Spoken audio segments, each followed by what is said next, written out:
There are acts of cruelty so profound that they seem to echo through time itself. On a cotton plantation in rural Georgia, December 1854, an overseer named Silas Harrove committed such an act. What happened in the 23 days that followed his final display of contempt has never been fully explained by historians who have examined the plantation records. 7 people witnessed his death. None could agree on what they saw. The county coroner's report, filed on December 26, 1854, contains a single word crossed out so violently that the pen tore through the paper. Beneath it, someone wrote in different ink natural causes, but the photographs taken of Harrove's body, rare for that era, tell a different story. His neck bore marks that the doctor couldn't explain, concentrated in a pattern that seemed almost deliberate.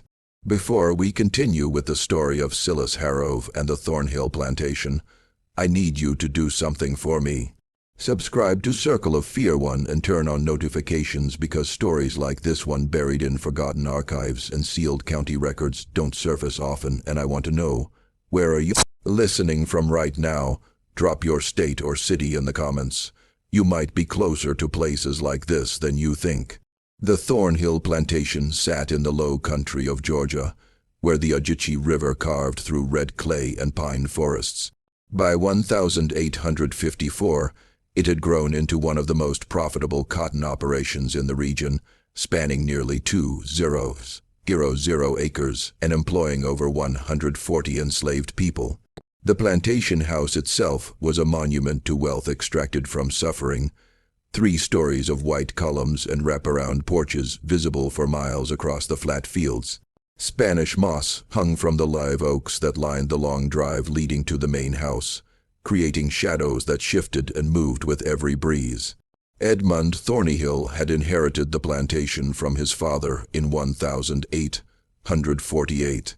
He was a man of 35, educated at the College of Charleston, with business interests that extended beyond cotton into shipping and banking. He spent most of his time in Savannah, leaving the day-to-day operations of the plantation to his overseer.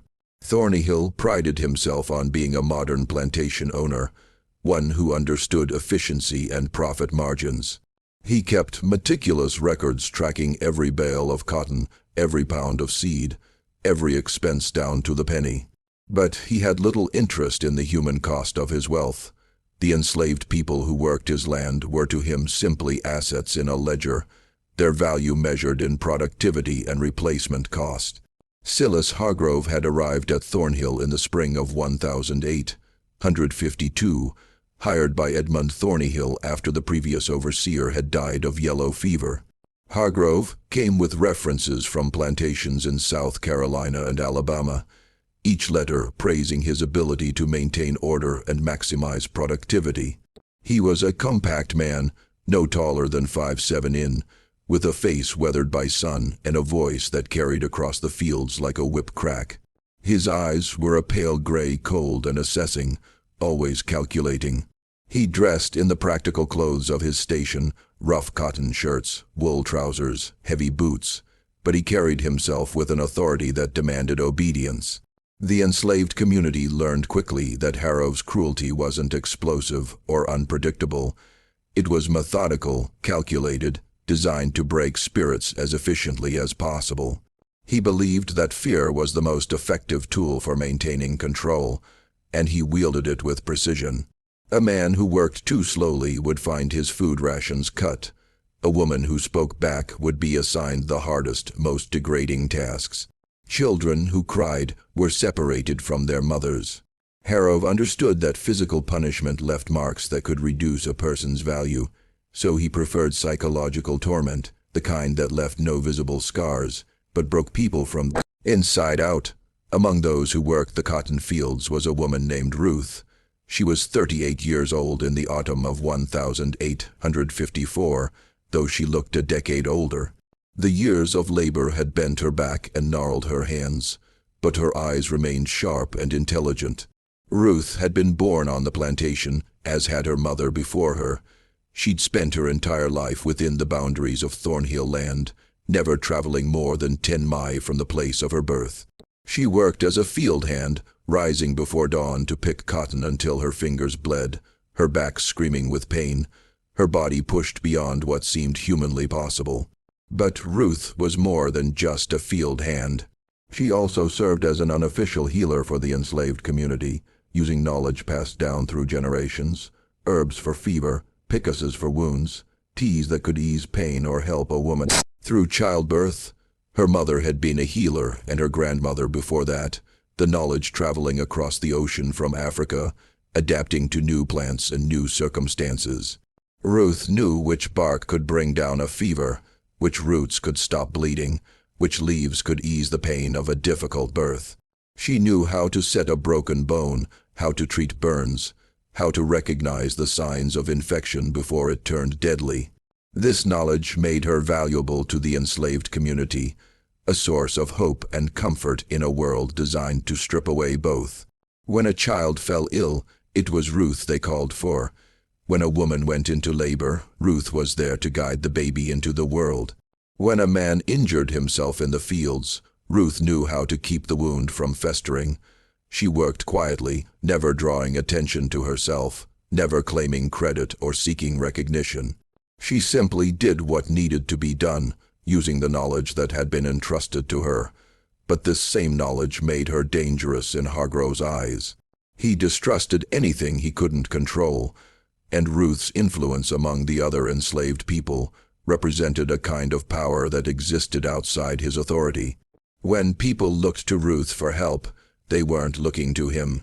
When Ruth eased someone's suffering, it reminded them that there was still kindness in the world, still humanity, still something worth preserving. Harrove couldn't tolerate that. He needed the enslaved people to be completely dependent on him, to see him as the sole source of mercy or punishment. Ruth's very existence challenged that control. The tension between Ruth and Harrove had been building for months, a slow accumulation of small cruelties and quiet resistance. In August, he had ordered her whipped for insolence after she'd asked permission to tend to a sick child instead of working the fields. The child had been burning with fever, delirious and crying for her mother, but Harrove had refused. "The cotton doesn't pick itself," he'd said. Ruth had gone to the child anyway, spending the night cooling her fever and keeping her alive. The next morning, Harrove had her tied to the whipping post and gave her 10 lashes. Ruth had endured it in silence, her face expressionless, her body rigid. She didn't cry out, didn't beg for mercy, didn't give Harrove the satisfaction of seeing her broken. When it was over, she'd walked back to her cabin with her head held high, blood seeping through the back of her dress. In September, Harrove had destroyed Ruth's small garden, a patch of medicinal herbs she'd cultivated behind her cabin. She'd spent years developing that garden, carefully nurturing plants that could help her community. There was fever for headaches, willow bark for pain, chamomile for sleep, yarrow to stop bleeding, comfrey for broken bones. Each plant had been chosen carefully, tended with love, a small act of resistance against the brutality of plantation life. Harrove had discovered the garden during one of his inspections, and had immediately ordered it destroyed. Unsanctioned activity, he'd called it, though everyone knew the real reason. He couldn't stand the idea of Ruth having something of her own, something that brought good into the world without his permission. Ruth had watched in silence as 2 field hands acting under Harrove's orders tore up her garden. They'd pulled the plants out by the roots, trampled them into the dirt, destroyed years of careful cultivation in a matter of minutes. The men doing the work had tears in their eyes. They knew what the garden meant, knew how many people Ruth had helped with those plants. But they had no choice. To refuse would mean punishment, possibly death. So they destroyed the garden while Ruth watched her face a mask of calm that revealed nothing of what she felt inside. After that, something changed in Ruth. She became quieter, more withdrawn. She still did her work, still helped those who came to her for healing.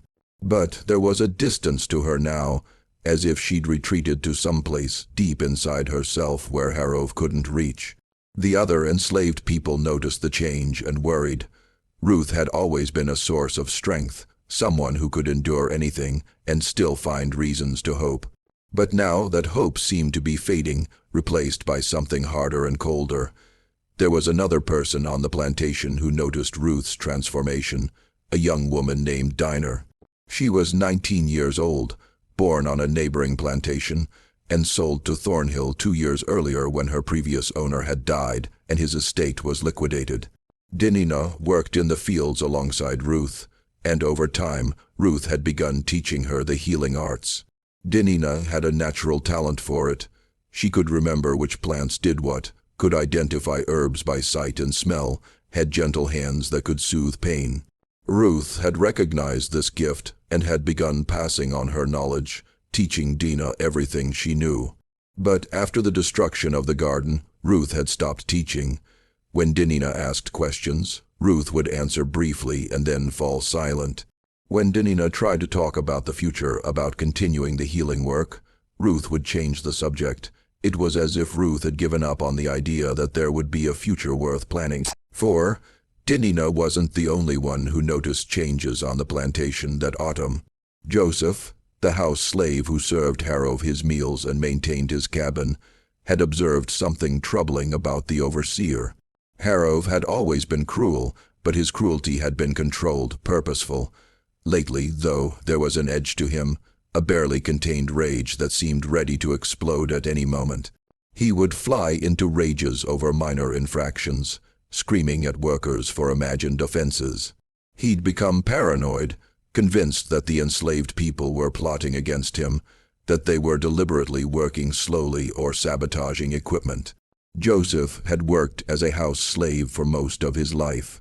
He was 52 years old, gay, haired and stooped with the careful, differential manner of someone who'd learned to survive by making himself invisible. He'd served the previous overseer and had seen many things in his years at Thornhill, but he'd never seen an overseer quite like Harrov. There was something unstable about the man, something that suggested he was capable of violence beyond the normal brutality of plantation life. In late November, Joseph had witnessed something that disturbed him deeply. He'd been cleaning Hargrove's cabin when he'd found a journal left open on the desk. Joseph could read, a dangerous skill for an enslaved person, one he kept carefully hidden, and his eyes had fallen on the open page before he could stop himself. The entry was dated November 20th, and it read, "The woman Ruth continues to defy me through her very existence. She thinks her silence is strength, but I will break her. I will make an example of her that will be remembered for generations. They will learn that there is no power here but mine." Joseph had quickly closed the journal and finished his cleaning, his hands shaking. He knew he should warn Ruth, but what could he say? What could she do? They were all trapped in this system, all subject to Hargrove's whims. Warning: Ruth might only make things worse, might draw Hargrove's attention to Joseph himself. So Joseph had said nothing, carrying the knowledge like a weight in his chest, waiting for whatever was coming. By early December, Ruth had fallen ill. The sickness came on suddenly, a fever that burned through her body, accompanied by a cough that wrecked her frame. Some said it was pneumonia, common enough in the damp Georgia winter. Others whispered it was consumption, the wasting disease that had killed so many. A few of the older women, those who remembered Africa or had heard stories from their mothers, spoke in hushed tones about different causes. They said Ruth had been working herself to death, that the destruction of her garden had broken something inside her, that she'd lost the will to fight. Whatever the cause, Ruth grew weaker by the day. Her fever spiked and fell, leaving her drenched in sweat and shivering with chills. Her cough became worse, bringing up blood that stained the rags she held to her mouth. She could barely stand, let alone work. But Harrov refused to excuse her from the fields. "She's faking," he told the other workers. "She thinks she can avoid work by pretending to be sick." But I know better. Dinah tried to care for Ruth as best she could. She brought her water, tried to get her to eat, sat with her through the long nights when the fever was at its worst. But without the herbs from Ruth's destroyed garden, there was little Dinah could do. She tried to remember Ruth's teachings, tried to find the plants she needed growing wild around the plantation. But it was winter, and most of the plants were dormant. The few remedies Dina could cobble together were weak and ineffective against Ruth's illness. Other women from the quarters took turns sitting with Ruth, offering what comfort they could. They brought her extra blankets, shared their meager food rations, prayed over her in whispered voices. But everyone could see that Ruth was dying. The fever was consuming her from the inside out, burning away the strength that had sustained her through decades of brutality and suffering. December 3rd, 1854, dawned cold and gray. A thin frost covered the ground, unusual for Georgia, but not unheard of.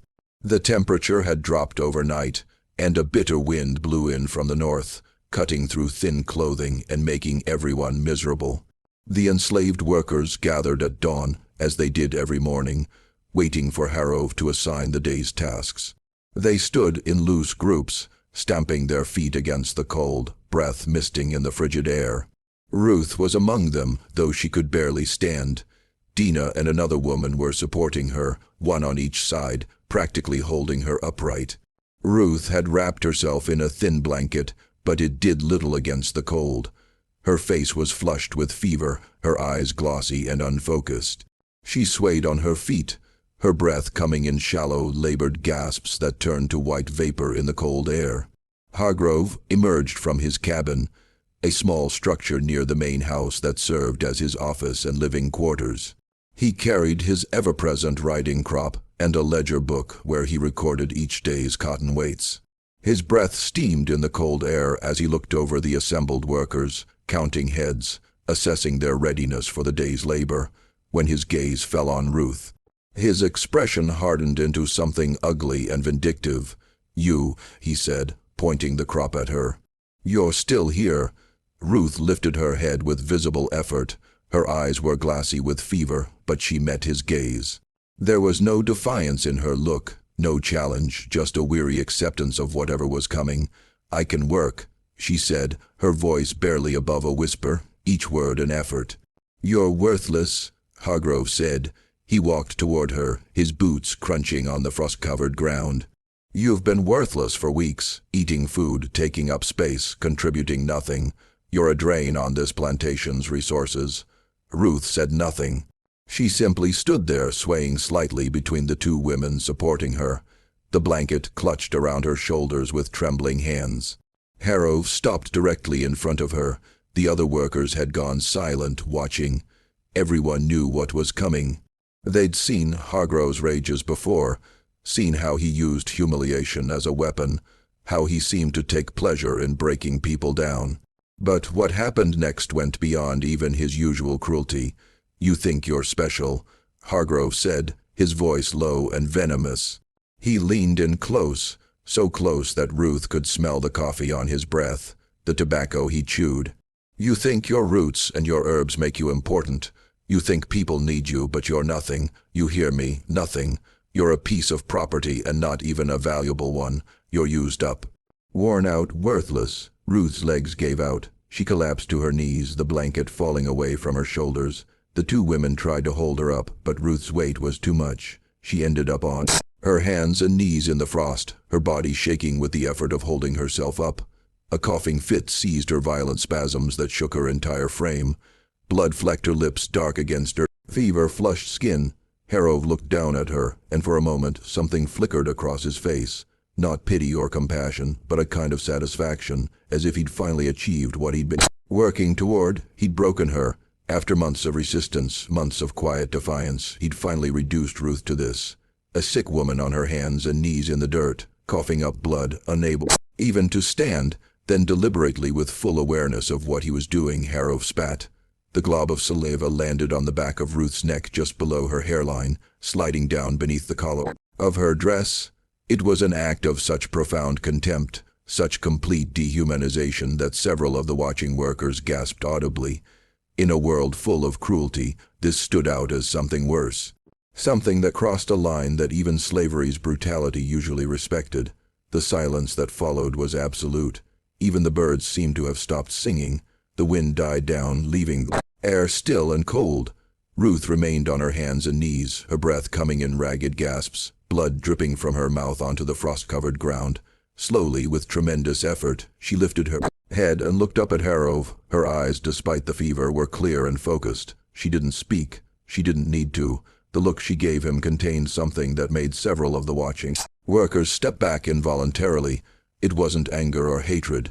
It was something deeper, something older, something that seemed to look right through Harov and see everything he was and everything he would become. It was a look that said, "I see you, I know you, and there will be a reckoning." Harov felt something cold run down his spine. For just a moment he was afraid. Then he shook it off, angry at himself for being unsettled by a dying slave woman. "Get her out of my sight," he said to no one in particular, his voice harsher than he'd intended. "Put her in her cabin. If she's not working by tomorrow, she doesn't eat." Two women, Dina and an older woman named Sarah, helped Ruth to her feet and half-carried her back to the slave quarters. A collection of rough wooden cabins arranged in 2 rows behind the main plantation house. The cabins were simple structures built from rough honeyed logs, with gaps between the boards that let in wind and rain. Each cabin housed multiple families with thin walls providing minimal privacy. Ruth had a small space in one corner of a cabin she shared with 5 other women, just enough room for a narrow cot and a small trunk where she kept her few possessions. They laid Ruth on the cot, covered her with what blankets they could spare, and tried to make her comfortable. But it was clear that comfort was beyond reach now. Ruth's fever had spiked. Her skin was burning to the touch, hot enough that it hurt to hold her hand. She'd begun to shake with chills despite the blankets, her teeth chattering, her body convulsing with tremors. The cough had gotten worse, each spasm bringing up more blood. Word spread quickly through the quarters about what had happened. People came to see Ruth, to offer what comfort they could, to bear witness to her suffering. The cabin filled with women, their faces grim, their voices low. They knew Ruth was dying. They'd seen death often enough to recognize its approach. But this felt different, more significant somehow. Ruth had been a pillar of their community, someone who'd helped so many people, who'd brought life into the world and eased suffering wherever she could. Her death felt like a loss that would echo far beyond the simple ending of one life. As the day wore on, Ruth drifted in and out of consciousness. Sometimes she would open her eyes and seem to recognize the people around her, would try to speak, but couldn't find the strength. Other times she would be lost in fever dreams, murmuring words that made no sense, reaching out for things only she could see. Dina stayed by her side, holding her hand, wiping her forehead with cool water, whispering reassurances that everything would be all right, even though they both knew it wouldn't be. By nightfall, it was clear Ruth was dying. The fever had taken hold completely, and her breathing had become labored and irregular. She would take several quick, shallow breaths, then stop breathing entirely for long seconds before gasping back to life. Her skin had taken on a grayish tinge and her lips were blue. The women gathered around her bed holding her hands, touching her face, saying goodbye in the only way they could. Around midnight, something changed. Ruth, who'd been unconscious for hours, suddenly opened her eyes. The woman sitting with her, Dinina, later said that Ruth's eyes were completely clear, as if the fever had momentarily released its grip. Ruth looked around the cabin, seeming to see each person, really see them in a way that made them feel known and understood. Then her gaze settled on Dina. Ruth reached out and grasped Dina's hand with surprising strength. Her lips moved and Dina leaned in close to hear. Ruth's voice was barely a whisper, each word an effort, but her meaning was clear. "Tell them," Ruth whispered, her eyes boring into Dina's, "that some debts get paid whether you believe in the reckoning or not. Tell them that cruelty has a cost. Tell them that what goes around comes around one way or another. Tell them to remember." Dina nodded, tears streaming down her face. "I'll tell them," she promised. "I'll remember." Ruth's grip relaxed. She closed her eyes, and a small smile crossed her face as if she'd seen something that pleased her, something that brought peace. Her breathing slowed, became regular, almost peaceful. The women around her bed began to pray, their voices rising and falling in the old rhythms. the songs and prayers that had sustained them through generations of suffering. Ruth died just before dawn on December 4th, 1854. As the first gray light began to seep through the cracks in the cabin walls, she took one final breath, let it out slowly, and was gone. The women around her bed fell silent, the prayers dying on their lips. For a long moment, no one moved. Then Sarah, the oldest woman there, reached out and gently closed Ruth's eyes. "She's free now," Sarah said quietly. "Whatever comes next, she's free." The enslaved community buried Ruth that same day in the small cemetery at the edge of the plantation, a plot of cleared ground where generations of enslaved people had been laid to rest. There were no headstones, no markers beyond rough wooden crosses that would rot away within a few years. But everyone knew who was buried where, could recite the names and stories of those who'd gone before. The cemetery was one of the few places on the plantation that belonged entirely to the enslaved community, a place where they could gather without white supervision, where they could mourn, remember, and hold on to their humanity.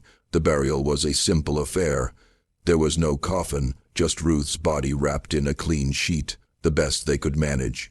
6 men carried her to the grave, walking slowly, their faces solemn. The entire enslaved community followed, over 100 people processing through the cold December morning. They sang, as they walked, the old songs that spoke of freedom and rest, and a better world beyond this one. The songs were coded, full of double meanings that the white people on the plantation didn't understand, but that spoke volumes to those who knew how to listen. There was no marker, no ceremony beyond a few whispered prayers, and the songs that rose into the gray sky. The men lowered Ruth's body into the red Georgia clay, and everyone took turns throwing handfuls of dirt onto the sheet-wrapped form. Denina was the last to approach the grave. She stood at the edge, looking down at the shape of Ruth's body beneath the dirt, and spoke quietly. "I'll remember," she said. "I'll tell them, I promise." Edmund Thornyhill, the plantation owner, didn't attend the burial. He rarely involved himself in such matters, leaving all details of managing the enslaved workforce to Harrove. As far as Thornhill was concerned, Ruth's death was simply a matter of accounting, one less worker to feed, one less name in the ledger. He was in Savannah when Ruth died, attending to business matters, and wouldn't return to the plantation for another week. When he did return and learned of Ruth's death, his only comment was to ask Harrove if her death would significantly impact productivity. Harrove assured him it wouldn't, but Harrove attended the burial. He stood at a distance, watching as the simple sheet-wrapped body was lowered into the red Georgia clay. Several people noticed that he seemed agitated, shifting his weight from foot to foot, his hand repeatedly moving to touch the riding crop at his belt. His face was flushed, and he kept touching the back of his neck, scratching at it absently. When the burial was finished and the workers began to disperse, Harrove called out. "Back to work," he said, his voice carrying across the cemetery. "All of you, mourning time is over. The cotton doesn't pick itself." There was a moment of hesitation, a collective pause as the enslaved people processed this command. They just buried one of their own, had barely finished covering her grave, and already they were being ordered back to work. But they had no choice. Slowly, reluctantly, they began to move toward the fields, leaving Ruth's fresh grave behind. Joseph, who'd been standing at the back of the crowd, noticed something odd as Harrove turned to leave. The overseer stumbled slightly as if dizzy and put his hand to his forehead. Then he shook his head, straightened up, and walked back toward his cabin with determined strides. But Joseph had seen the momentary weakness, had seen Harrove touch the back of his neck again, scratching at it with an intensity that seemed almost compulsive. That night, Hargrove complained of a headache. Joseph, who brought his dinner as he did every evening, found the overseer sitting at his desk, staring blankly at the wall. The food Joseph had prepared, fried chicken, cornbread, greens, sat untouched on the plate. Harrove barely acknowledged Joseph's presence, just waved him away with an irritated gesture. "Are you feeling well, sir?" Joseph asked carefully. "I'm fine," Harrove snapped, "just tired, leave me alone." But Joseph noticed things as he cleaned up the cabin. Harrove had scratched the back of his neck raw, leaving red welts that looked angry and inflamed. There were scratch marks on the desk where Harrove had been sitting, as if he'd been digging his nails into the wood. And there was a smell in the cabin, faint but noticeable, something sour and unpleasant, like sweat and fear. Joseph left quickly, disturbed by what he'd seen. He returned to the slave quarters and found Dina sitting outside her cabin, staring at nothing. He sat down beside her, and for a long moment neither of them spoke, he scratching his neck. Joseph said finally right where he spat on Ruth. Dina turned to look at him, her eyes unreadable in the darkness. "I know," she said quietly. "I saw him doing it at the burial." "You think it means something?" Joseph asked. Dina was quiet for a long time before answering. "Ruth told me something before she died," she said finally. "She said some debts get paid whether you believe in the reckoning or not." I didn't know what she meant then, but maybe we're about to find out. December 5th began normally enough. Harrove emerged from his cabin at dawn and assigned the day's work, but those who worked near him noticed changes. He was irritable, more so than usual, snapping at workers for minor infractions. His face was flushed, and he kept touching the back of his neck, scratching at it compulsively. The red welt Joseph had noticed the night before had gotten worse, spreading down beneath his collar. By midday, Harrove had retreated to his cabin, claiming he needed to update the plantation records, but he didn't update any records. Joseph, who checked on him in the afternoon, found Harrove sitting at his desk, staring at a blank page in his ledger.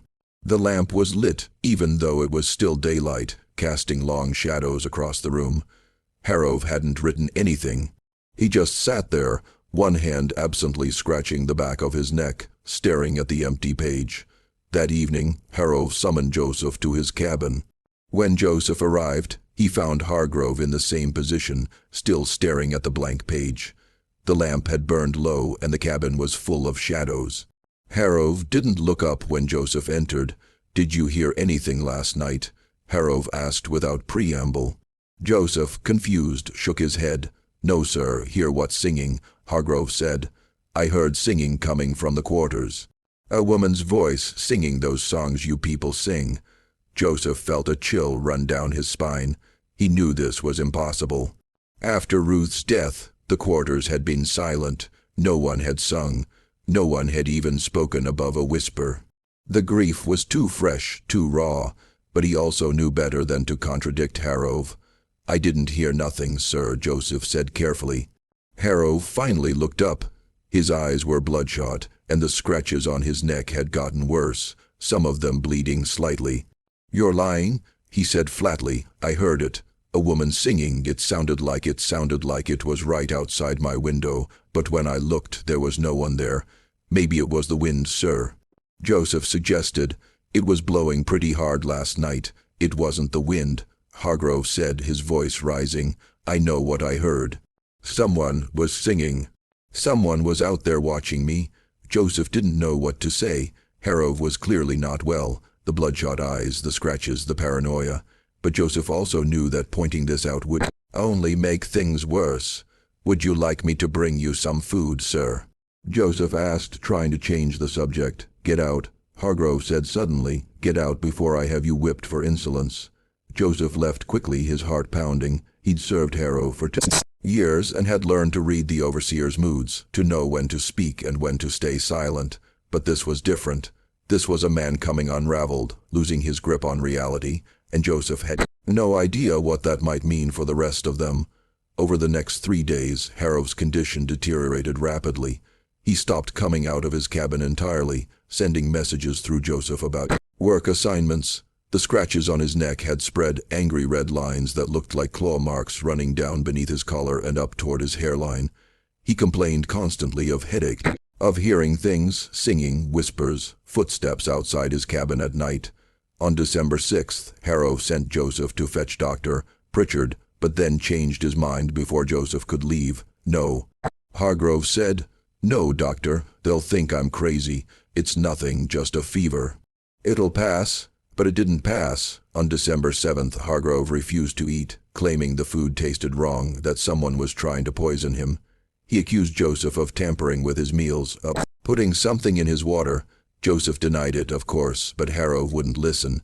From that point on, Hargrove would only eat food that he'd watched Joseph prepare from start to finish, and even then, he would barely touch it. The scratches on his neck had become infected. The skin around them was red and swollen, oozing a clear fluid that stained his collar. Hargrove had taken to wearing a scarf wrapped around his neck, trying to hide the marks. But the scarf only made things worse, trapping heat and moisture against the infected skin. On December 8th, Edmund Thornyhill finally took notice. He'd been away in Savannah on business and returned to find his overseer essentially incapacitated. The plantation was running, but barely. The enslaved workers were doing their jobs, but without Harrow's constant supervision, productivity had dropped. Thornhill was annoyed. He was paying Harrow good money to manage the plantation, and instead the man was hiding in his cabin, apparently too sick to work. Thornhill visited Harrow's cabin and was shocked by what he found. Harrow had lost weight. His face was gaunt, and his eyes had a wild, unfocused quality. The cabin itself was in disarray, papers scattered across the floor, the bed unmade, a smell of sickness in the air. Harrow was sitting at his desk, the scarf wrapped around his neck, scratching absently at his arms. "Silas," Thornhill said, "you need a doctor." "No," Hargrove said immediately, his voice. "No, doctor, it's nothing, just a fever. It'll pass." "You look terrible," Thornhill said bluntly. "You've lost weight. You're not working, and from what Joseph tells me, you're barely eating. What's wrong with you?" "Nothing's wrong with me," Harrow insisted. "I'm fine. I just need rest." Thornhill frowned. He walked closer, trying to get a better look at Harrow. "What's that on your neck? Let me see." "It's nothing," Harrow said, pulling the scarf tighter. "Just scratches. They'll heal." But Thornhill wasn't satisfied. He reached out and pulled the scarf away before Harrow could stop him. What he saw made him step back in shock. The scratches had spread across Hargrove's entire neck. Angry red lines that wept clear fluid. Some of them had scabbed over only to be scratched open again. The skin was inflamed and swollen, clearly infected. "Good God, man," Thornhill said. "How did this happen?" "I don't know," Harrow said, his voice barely above a whisper. "I can't stop scratching. It itches, it burns. It feels like something's crawling under my skin." Thornhill made a decision. "I'm sending for Dr. Pritchard. You need medical attention whether you want it or not, and you're relieved of your duties until you're well enough to work. I'll manage the plantation myself until then." Harrow wanted to argue, but he didn't have the strength. He just nodded and slumped back in his chair, his hand moving automatically to scratch his neck again. Dr. Samuel Pritchard arrived on December 9th, a respected physician from the nearby town of Statesboro. He was a man in his 50s with gray hair and a neatly trimmed beard, dressed in the formal black suit that mocked his profession. He carried a leather medical bag and had the calm, professional demeanor of someone who'd seen every kind of illness and injury imaginable. He examined Harrow thoroughly, checking his pulse, looking at his eyes and throat, inspecting the infected scratches on his neck. He asked questions about Harrow's symptoms, when they'd started, how they'd progressed, what made them better or worse. Harrow answered in a dull, lifeless voice, as if he'd given up caring about his own condition. "It's an infection," Dr. Pritchard concluded. "Likely from those scratches, they've gone septic. The question is, how did you get so many scratches in the first place?" "I don't know," Hargrove said. "I've been scratching. I can't help it. It itches." "But what caused the initial irritation?" Dr. Pritchard pressed. "Did you come into contact with poison ivy? Were you bitten by something?" Hargrove shook his head. "I don't remember. It just started itching one day and I couldn't stop scratching." Dr. Pritchard frowned. In his years of medical practice, he'd seen many cases of infected wounds, but this was unusual. The scratches were concentrated in one specific area, the back of Hargrove's neck, just below the hairline. They radiated out from a central point as if Harrow had been scratching one spot over and over until the skin broke, then continued scratching until the infection spread. "I'll clean and dress the wounds," Dr. Pritchard said, "and I'll leave you with Eldam for the pain and fever. But Mr. Hargrove, you must stop scratching. You're making it worse. If you can't control the urge, I'll need to bandage your hands." "I can't stop," Hargrove said, his voice desperate. "I've tried, but it itches, it burns. It feels like something's under my skin trying to get out." Dr. Pritchard cleaned the wounds with carbolic acid, a painful process that made Harrow gasp and clench his fists. Then he applied a pus and wrapped Hargrove's neck in clean bandages.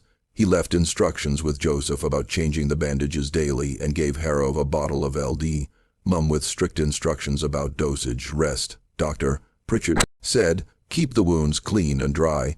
Don't scratch. If the infection doesn't improve in a few days, send for me again.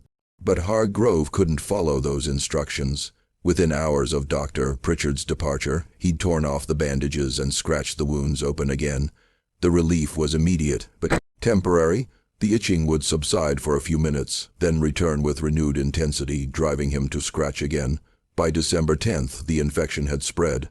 Red lines, the telltale signs of blood poisoning, were creeping up Harrow's neck and down toward his chest. His fever had spiked, leaving him alternating between burning heat and bone-deep chills. He'd stopped making sense when he spoke, his words dissolving into fevered rambling. The enslaved community watched these developments with a mixture of fear and fascination. No one spoke openly about what was happening, but everyone understood that something significant was unfolding. Ruth had been dead for 6 days, and Harrow was clearly dying, consumed by an infection that had started exactly where he'd been scratching. Same spot where his spit had landed on Ruth's neck. Word spread through the quarters in whispers. People would gather in small groups after dark, speaking in low voices about what they'd seen, what they'd heard. Some said it was divine justice that God was punishing Harrow for his cruelty. Others said it was Ruth herself reaching back from beyond death to claim what was owed. A few of the older people, those who remembered Africa or had heard stories from their grandparents, spoke of different things, of debts and reckonings, of how cruelty could poison a man from the inside out, of how the dead sometimes demanded payment for wrongs done to them. Dina listened to all these theories but said nothing. She remembered Ruth's last words, remembered the look in Ruth's eyes as she'd spoken them. Some debts get paid whether you believe in the reckoning or not. Dina didn't know if what was happening to Harrow was supernatural or simply the natural consequence of infection and stress, but she knew that Ruth had seen something, had known something in those final moments, and whatever it was playing out now in Hargrove's suffering. On December 12th, Hargrove developed a new symptom. He couldn't bear to be touched. When Joseph tried to help him change his shirt, Hargrove recoiled violently, screaming that Joseph's hands were burning him. When Dr.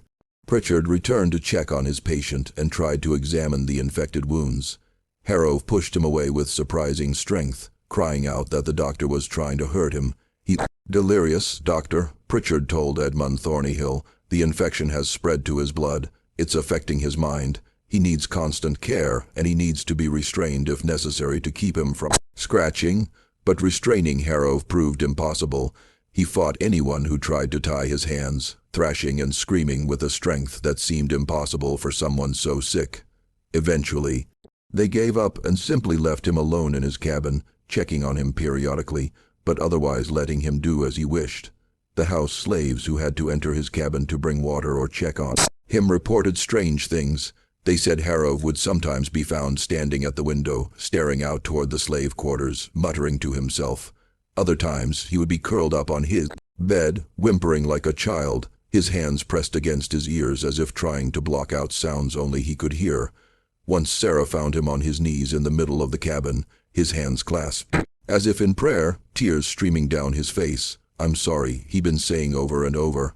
"I'm sorry, I didn't know, I didn't understand." Sarah had backed out of the cabin quickly, disturbed by what she'd seen. She told the others about it that night, and the story spread through the quarters.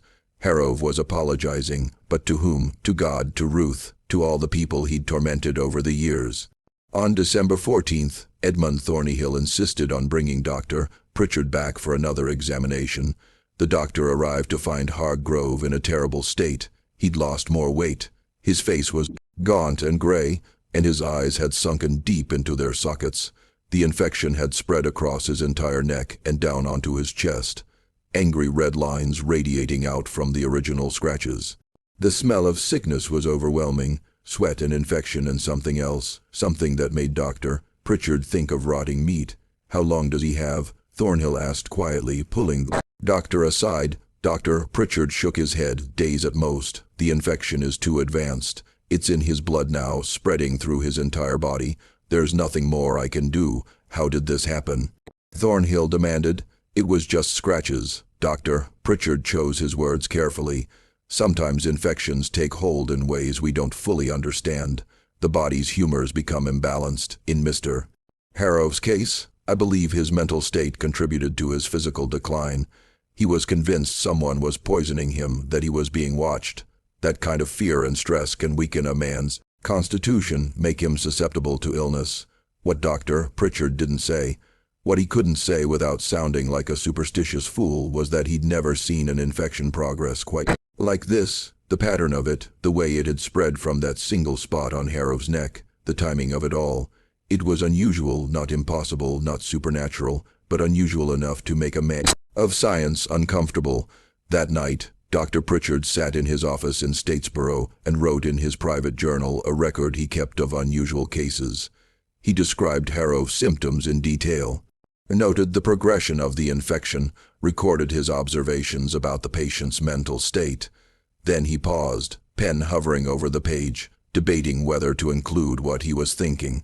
Finally, he wrote, "There is something about this case that troubles me beyond the medical facts. The infection began in a very specific location, the back of the neck, just below the hairline. Mr. Hargrove was compulsively scratching this spot before any visible signs of infection appeared. When I asked him why he was scratching, he couldn't provide a clear answer. He simply said it itched, that it felt like something was under his skin. The enslaved workers at the plantation have been whispering about this case. They seem to believe there is some connection between Mr. Harrove's illness and the recent death of an enslaved woman named Ruth. I do not put stock in superstition, but I cannot deny that the timing is striking. Ruth died on December 4th. Mr. Hargrove's symptoms began that same day. The infection is concentrated in the exact spot where witnesses say Mr. Harrove spat on Ruth as she lay dying. I do not know what to make of this. Perhaps it is simply coincidence. Perhaps the stress of the incident triggered some psychosomatic response that manifested as physical symptoms. Or perhaps there are forces at work that medical science does not yet understand." Dr. Pritchard read over what he'd written, then closed the journal. He would never show this entry to anyone. Years later, after his death, his son would find the journal and read the entry. The son, also a doctor, would dismiss it as the superstitious musings of an aging physician. He would tear out the page and burn it, not wanting such unscientific speculation associated with his father's name. December 15th brought no improvement in Hargrove's condition. If anything, he was worse. The fever had reached dangerous levels, leaving him barely conscious. His skin had taken on a grayish tinge, and his breathing had become labored and irregular. The infection had spread to his face, causing swelling and discoloration around his jaw and cheeks. Joseph, who still brought water and checked on Harrove several times a day, found the overseer lying on his bed, staring at the ceiling. Harrove's lips were moving, but no sound was coming out. Joseph leaned closer, trying to hear what Hargrove was saying. "Watching me," Harrove whispered. "Always watching in the corner by the window, standing at the foot of the bed, watching." "There's no one here, sir," Joseph said gently. "You're alone." "No," Hargrove said, his eyes still fixed on the ceiling. "She's here. She's always here now, watching, waiting." "Who, sir?" Joseph asked, though he already knew the answer. "Ruth," Harrove whispered. "She won't leave. I tell her to leave, but she won't. She just stands there watching me. Sometimes she smiles. Sometimes she just stares, but she's always there." Joseph felt a chill run down his spine. He looked around the cabin, seeing nothing but shadows and the dim light filtering through the window, but he couldn't shake the feeling that there was something there. Some presence that he couldn't quite see or name. "I'm sorry," Harrove said suddenly, his voice stronger. "Tell her I'm sorry. Tell her I didn't mean it. Tell her to leave me alone." "Sir, there's no one here," Joseph said again. But Hargrove wasn't listening. His eyes had closed and he'd fallen into a fitful sleep, his body twitching and jerking as if he were fighting something in his dreams. Joseph reported this conversation to the other house slaves, and word spread quickly through the quarters.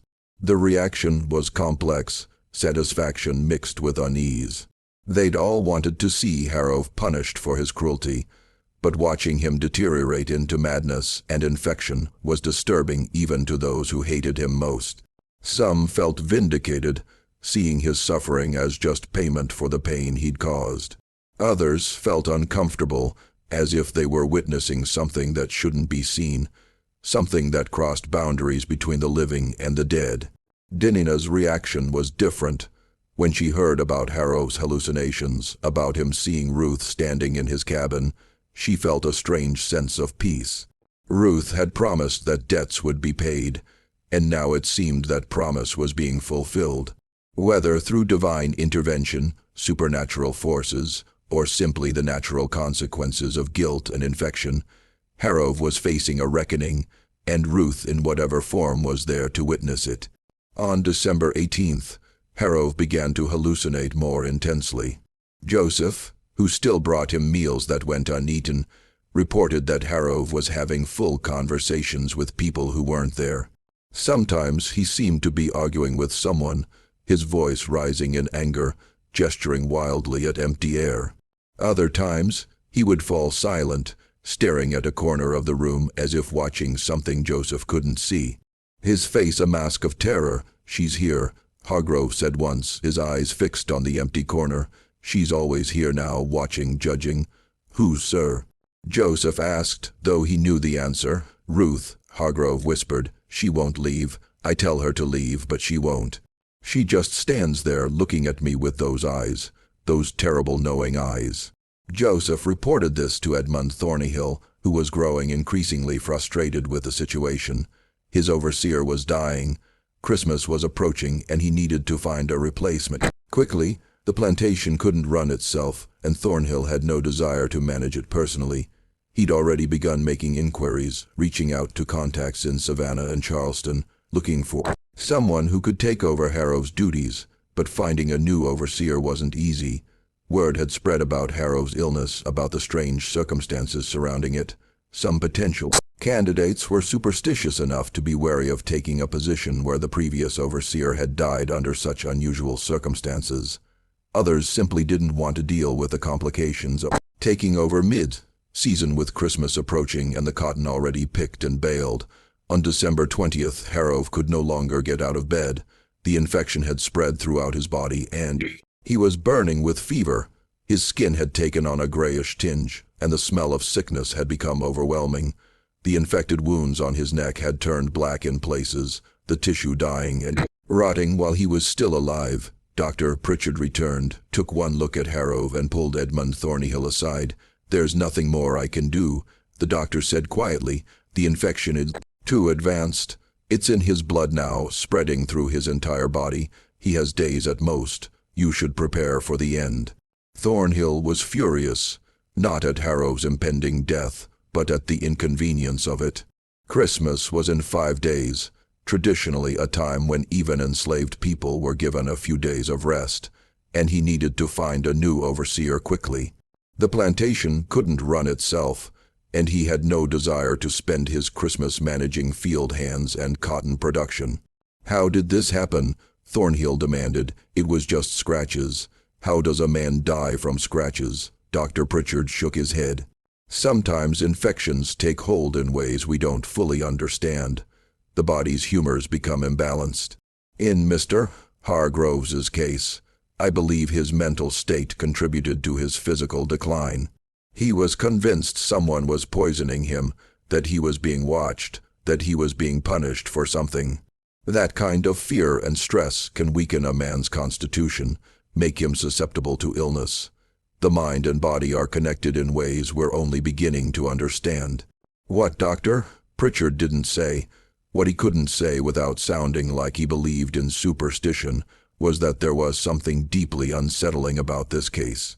The timing, the location of the infection, the progression of symptoms, Harrow's mental deterioration, all of it pointed to something beyond simple medical explanation.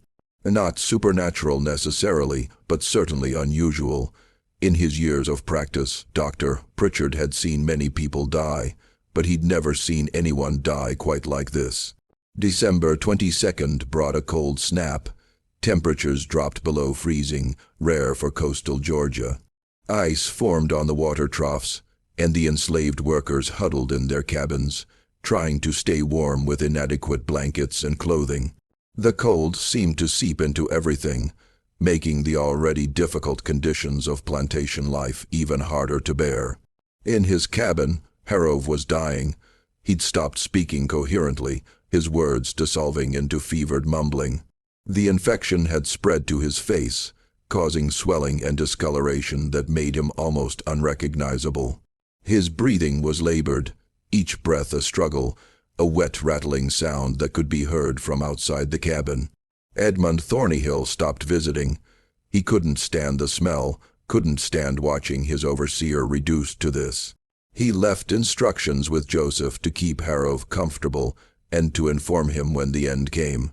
Then he retreated to the main house, trying to focus on finding a replacement and managing the plantation's year-end accounts. On December 23rd, something strange happened. Harrove, who'd been unconscious for nearly a day, suddenly opened his eyes. Joseph was in the cabin changing the water in the basin when he heard Hargrove speak. The voice was clear and strong, nothing like the fevered mumbling of the past days. "I'm sorry," Hargrove said. Joseph turned, startled. Hargrove was staring at the ceiling, tears running down his swollen face, cutting tracks through the grime and sweat. "I'm sorry," Hargrove said again, his voice breaking. "I didn't understand. I didn't know. I thought I was doing what needed to be done. I thought I was maintaining order, but I was wrong. I was so wrong, sir," Joseph said, uncertain whether to respond, but Hargrove wasn't talking to Joseph. His eyes were fixed on something above him, something Joseph couldn't see. "Please," Hargrove whispered. "Please, I'm sorry. I understand now. I see what I've done. I see all of it. Every cruelty, every humiliation, every moment of suffering I caused. I see it all, and I'm sorry. I'm so sorry. Please. Please make it stop. Make it stop. Then he began to scream. It was a sound Joseph would never forget.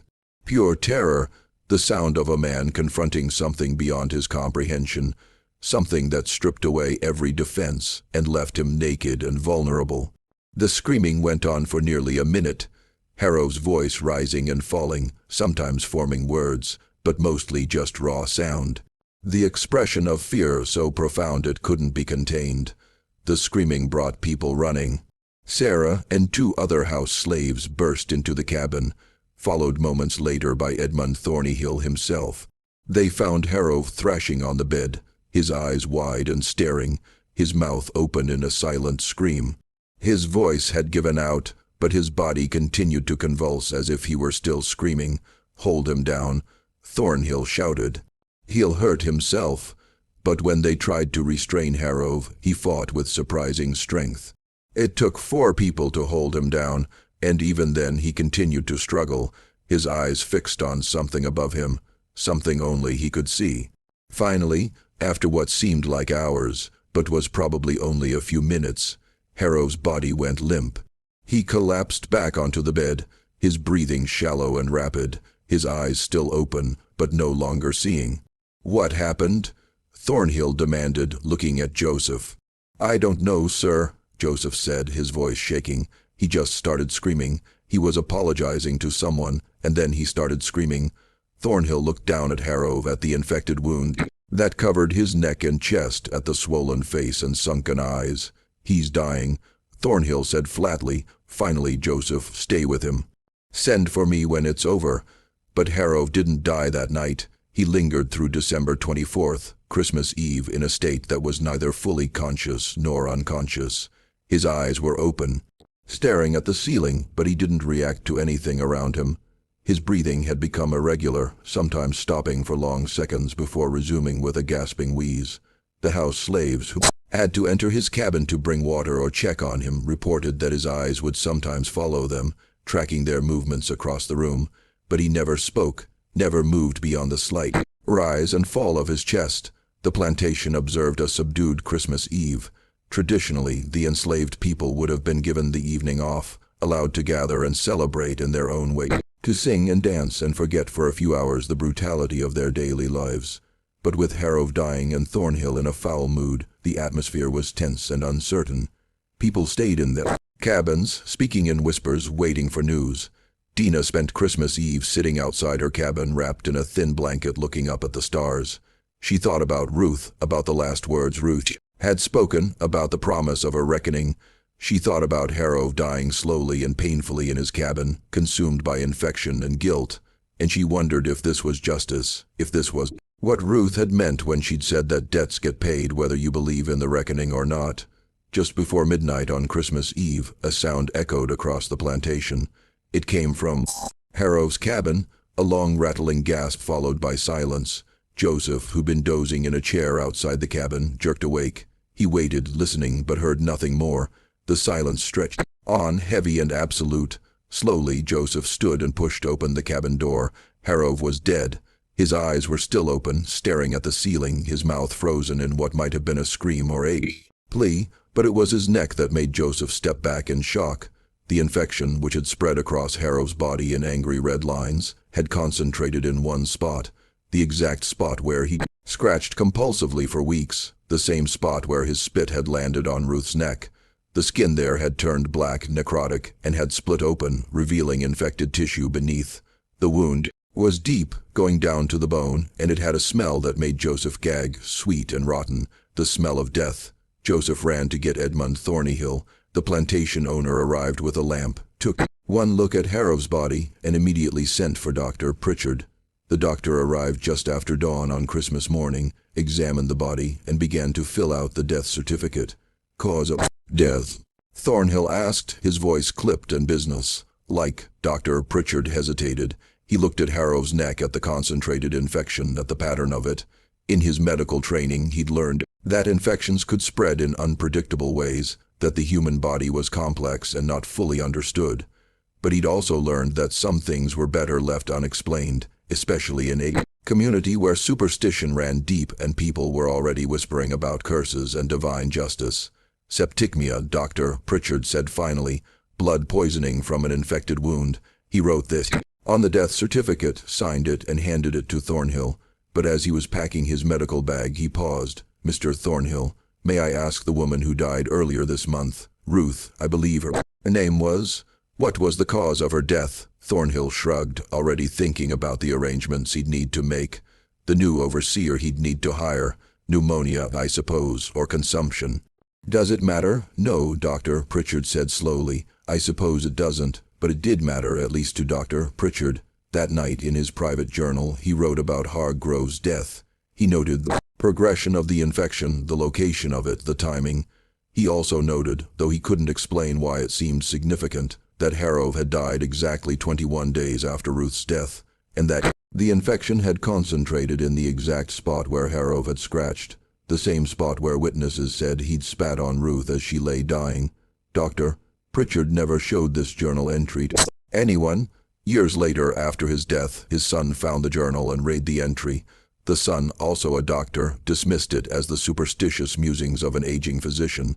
He tore out the page and burned it, not wanting such unscientific speculation associated with his father's name. But before he burned it, he read the final line his father had written. There are more things in heaven and earth than are dreamt of in our philosophy. I do not know what killed Silas Harrow, but I am not certain it was simply infection. Silas Hargrove was buried on December 26, 1854, in the White Cemetery in Statesboro, far from the plantation and far from the unmarked graves of the people he'd tormented. The funeral was sparsely attended. Edmund Thornyhill, Dr. Pritchard, a few local businessmen who felt obligated to pay their respects, and the minister who performed the service. No one from the plantation attended except Joseph, who was required to drive Thornhill's carriage. The minister's eulogy was brief and generic, speaking of a man taken too soon, of the mysteries of God's will, of the hope of resurrection. But his words rang hollow. Everyone there knew what kind of man Harrow had been. No one mourned his passing. The burial was simply a formality, a social obligation, a way of disposing of a body and moving on. Back at Thornhill Plantation, life continued.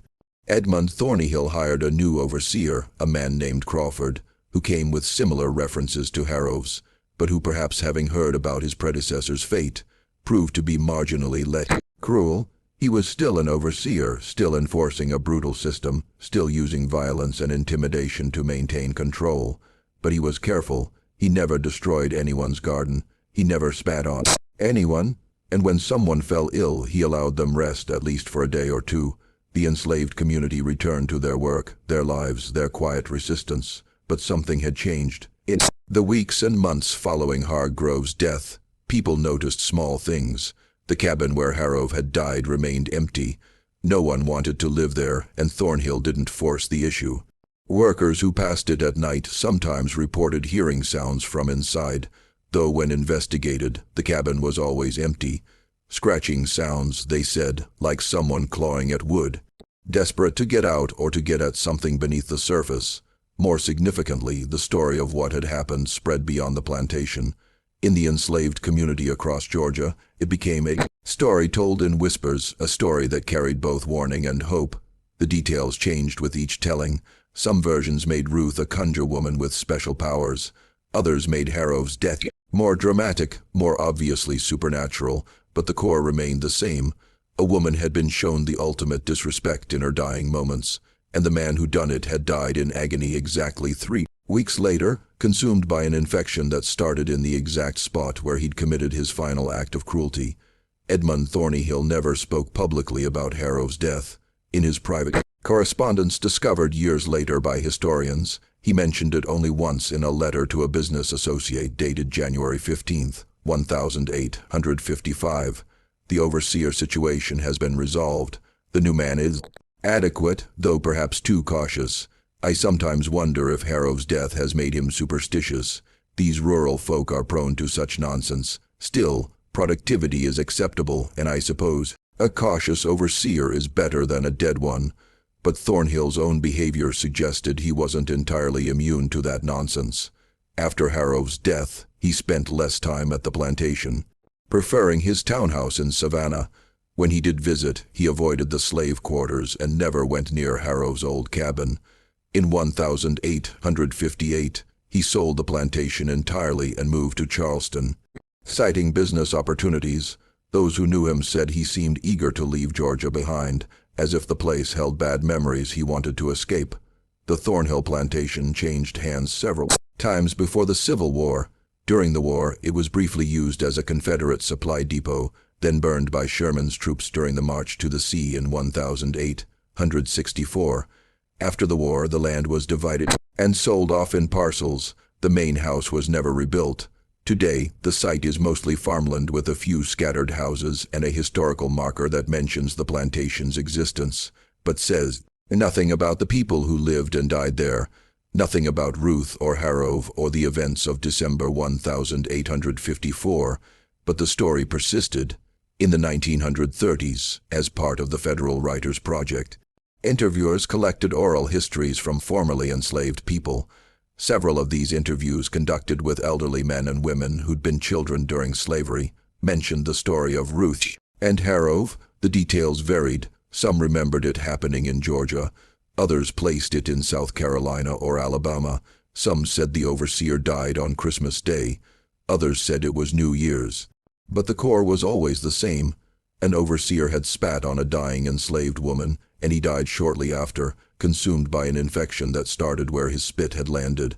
One interview conducted in 1937 with a woman named Clara Jenkins is particularly striking.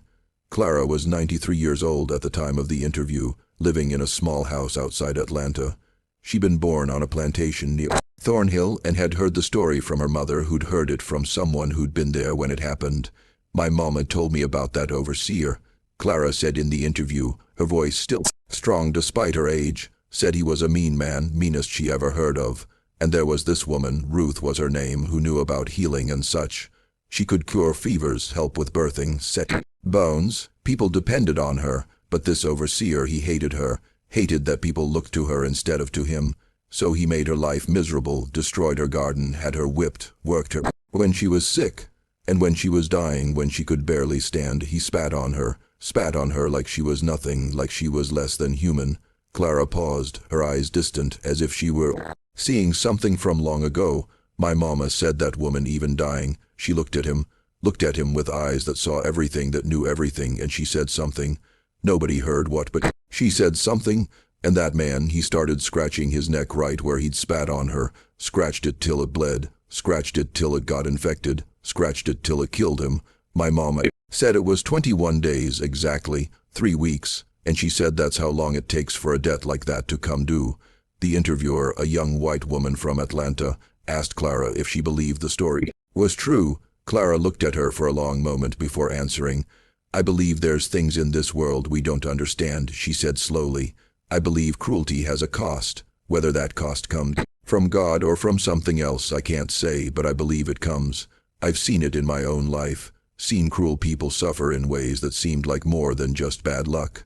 I don't know if it's divine justice or karma or just the way the world works, but I believe that what you put out into the world comes back to you one way or another. The interviewer pressed further. But do you think woman Ruth actually caused the overseer's death through some kind of curse or magic? Clara shook her head. I don't know about curses or magic. My mama didn't believe in that kind of thing, and neither do I. But I believe in consequences. I believe that when you treat people with cruelty, when you strip away their humanity and grind them down, something happens. Maybe it's guilt eating at you from the inside. Maybe it's stress weakening your body. Maybe it's just that cruel people make enemies, and eventually those enemies find a way to strike back. Or maybe there's something else. Something we don't have words for. All I know is that overseer spat on a dying woman, and 3 weeks later he was dead, killed by an infection that started right where he'd spat. You can call that coincidence if you want, but my mama didn't think it was coincidence, and neither do I. Modern historians who have studied the Thornhill plantation have found some documentation of these events. Plantation records now housed in the Georgia Historical Society archives in Savannah show that an enslaved woman named Ruth died on December 4, 1854. The entry is brief. Ruth, fieldhand, age 38. Died of fever. There's no other information, no details about her life or her death, just that single line in the ledger. The records also show that the overseer Silas Hargrove died on December 25, 1854. Again, the entry is brief. Silas Hargrove, overseer, died of infection. Dr. Pritchard's death certificate filed with the county clerk lists the cause of death as septicemia, blood poisoning from an infected wound. What the records don't show, what can never be proven or disproven, is the connection between these two deaths. Was it simply coincidence? A cruel overseer who happened to develop a fatal infection shortly after the death of a woman he tormented? Or was it something more, some mechanism of justice or retribution that operated outside the bounds of law and science? Medical historians have offered explanations. Septicemia was common in the 19th century, especially in cases where wounds became infected. Harrow's compulsive scratching could have introduced bacteria into his bloodstream. The stress of his position, his poor diet, his general health, all of these could have contributed to his body's inability to fight the infection. There's nothing supernatural about a man dying from blood poisoning. It happened all the time in that era before antibiotics and modern medicine, but the timing remained striking. 21 days, 3 weeks exactly, and the location of infection concentrated in the exact spot where Hargrove had scratched, the same spot where his spit had landed on Ruth's neck. Coincidence? Possibly, probably even, but it's the kind of coincidence that makes people uncomfortable, that makes them wonder if there are patterns in the world that we don't fully understand. There's another detail, one that's often overlooked in retellings of the story. In the weeks before Ruth's death, several people mentioned seeing her working on something. She would sit outside her cabin in the evenings when the day's work was done, working with plants and roots. When asked what she was making, she'd smile and say it was for later. After her death, when the women cleaned out her cabin, they found several small bundles of herbs and roots carefully wrapped and labeled. Most were familiar: fever FW for headaches, willow bark for pain, chamomile for sleep, iro for bleeding. These were the remedies Ruth had used for years, the knowledge passed down through generations. But there was one bundle that no one recognized. It contained a mixture of roots and dried plants that none of the other healers in the community could identify. The plants weren't from Ruth's destroyed garden. They were different, unfamiliar, possibly gathered from the woods beyond the plantation boundaries. The bundle was labeled in Ruth's careful handwriting with a single word, justice. The women who found it were frightened. Some wanted to burn it immediately, afraid of what it might represent. Others argued it should be buried with Ruth, that it was meant to go with her to the grave. In the end, they did neither. They hid it, placing it in a small wooden box and burying it near Ruth's grave, marking the spot with a flat stone so they could find it again if needed.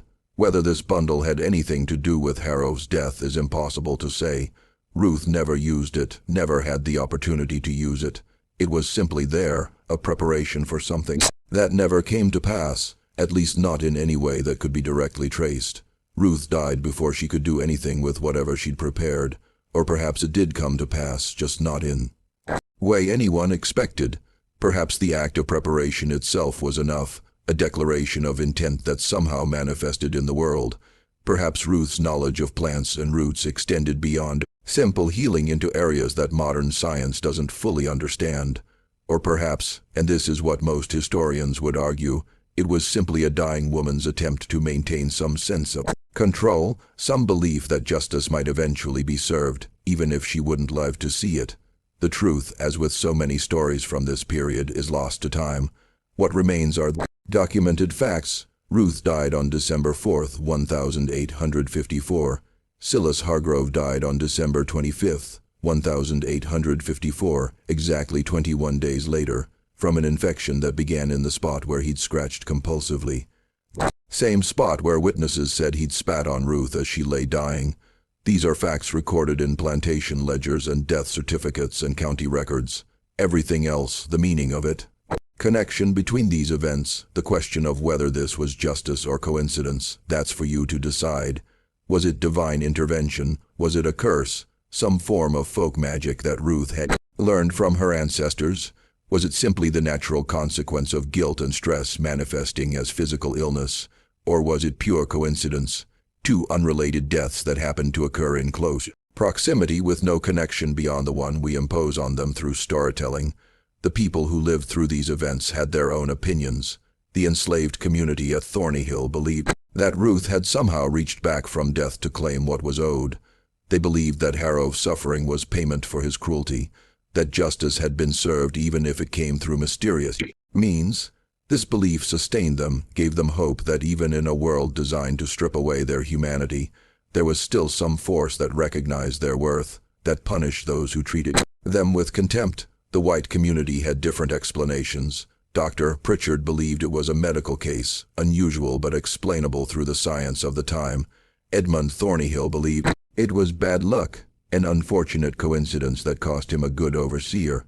The minister who performed Harrow's funeral service believed it was God's will, though he was careful not to speculate on why God might have chosen to take Harrow in such a painful manner. But there were some even in the white community who wondered, who noticed the timing, the location of the infection, progression of Harrow's symptoms, who remembered the stories their grandmothers had told them about curses and hexes, about folk magic that could reach across the boundary between life and death, who looked at the facts and couldn't quite convince themselves that it was all just coincidence.